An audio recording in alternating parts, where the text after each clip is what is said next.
DA নিয়ে আবারও খুব গুরুত্বপূর্ণ আপডেট। ডিএ নিয়ে টাল বাহানা আর কত? এবার সরাসরি নির্বাচন কমিশনের দরবারে সংগ্রামী যৌথ মঞ্চ। তো ভিডিওটি 1 সেকেন্ডের জন্য স্কিপ করবেন না, পুরোটা দেখবেন। চ্যানেলে নতুন হয়ে থাকলে অবশ্যই চ্যানেলটিকে সাবস্ক্রাইব করবেন এবং আমাদের পাশে থাকবেন। তো ভিডিওটি শুরু করা যাক। 2026-27 অর্থবর্ষের রাজ্য বাজেটে ঘোষিত 4% মহার্ঘ ভাতা ডিএ কার্যকর হওয়া নিয়ে তৈরি হয়েছে চরম অনিশ্চয়তা। এপ্রিল মাস থেকে এই বর্ধিত ভাতা পাওয়ার কথা থাকলেও রাজ্য সরকারের পক্ষ থেকে এখনো কোনো আনুষ্ঠানিক বিজ্ঞপ্তি জারি করা হয়নি।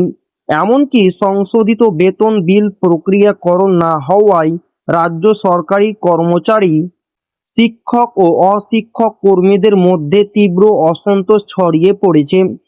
এই অচলাবস্থা কাটাতে এবং বকেয়া ডিএর দাবি আদায়ে এবার সরাসরি পশ্চিমবঙ্গ মুখ্য নির্বাচনী আধিকারিকের হস্তক্ষেপ চাইল সংগ্রামী যৌথ মঞ্চ। সংগ্রামী যৌথ মঞ্চের অভিযোগ, রাজ্য সরকার ও শাসক দলের পক্ষ থেকে বিভিন্ন জনসভা ও সামাজিক মাধ্যমে প্রচার করা হচ্ছে যে নির্বাচন কমিশনের অনুমতি না থাকায় এই ডিএ কার্যকর করা যাচ্ছে না। তবে আন্দোলনকারী সংগঠনটির দাবি 4% ডিএর ঘোষণা নির্বাচনের দিনক্ষণ ঘোষণার অনেক আগেই করা হয়েছিল। ফলে আদর্শ আচরণবিধির অজুহাতে কর্মীদের প্রাপ্য আটকে রাখা সম্পূর্ণ অযৌক্তিক।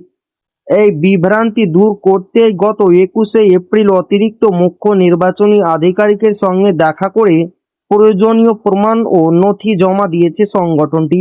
তো এই ছিল ডিএনএ খুব গুরুত্বপূর্ণ আপডেট যা আপনাদের মাঝে শেয়ার করলাম। তো আবারও দেখা হবে ডিএ রিলেটেড খুব গুরুত্বপূর্ণ ভিডিওতে।